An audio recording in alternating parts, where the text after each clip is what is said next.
what is the real purpose of total meditation? We've seen the effects of meditation, biological effects. There are effects on our body in the direction of healing. Mentally, we feel more settled. We evoke emotions that are healing.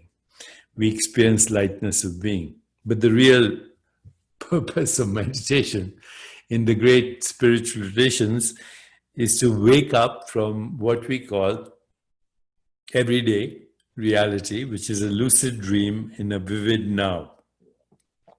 The great German philosopher Wittgenstein said in one of his writings, we are asleep, our life is a dream, but once in a while we wake up enough to know that we're dreaming. What does that mean? Well, here's a simple way to understand why everyday reality is a dream. If I asked you what happened to your childhood, you'd say, it's a dream now. If I asked you what happened to you yesterday, I think you'd say, that's also a dream right now. If I asked you what happened 5 minutes ago, that's now a dream. What happens to these words? By the time you hear them and understand them, they don't exist. So everything you're looking at right now is a lucid dream in a vivid now. You cannot catch experience. It is over as soon as it occurs. So that's one definition of a dream. It's uncatchable, it's amorphous, it's not graspable. And what we call our everyday reality is like that, because every moment, everything changes. Your body changes, your mind changes, your emotions change, your experience of the world changes. It's ungraspable. And the great spiritual traditions say this is why we suffer. We try to grasp a dream, clutch at a dream, when in fact we are already experiencing the dream, not knowing that we are recycling old stories, recycling stories of pain and pleasure. In fact, in the Eastern wisdom traditions, the physical body is called the karmic body, a reflection of our internal dialogue that is constantly vacillating between pleasure and pain.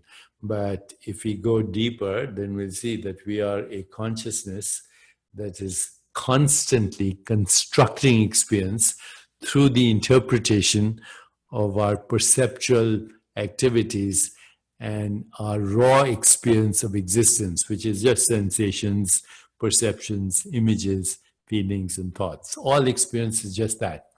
Sensations, sense perceptions, images, feelings, and thoughts.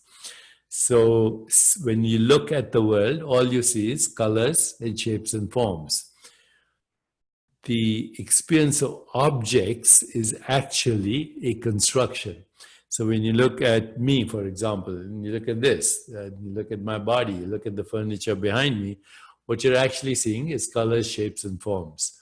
But then you interpret them as, that's a book, this is a hand, and that's furniture in the back. That's an interpretation of raw experience, colors, shapes, and forms, visually. Furthermore, we experience only 1% of the visual spectrum, and we call it reality. Same thing with hearing. When you hear, you experience 1% of the acoustic spectrum, and it's noise. But through agreement, we have given words to certain noises right now in English, and the noise I'm producing is now being heard as words and hopefully some meaning behind that. In other words, all our experience is a construction. To see is not just to see or observe. To see is to construct. To hear is to construct. Anything that we can call an experience is a construction in our consciousness. When we realize that, we are ready to create our reality through total meditation.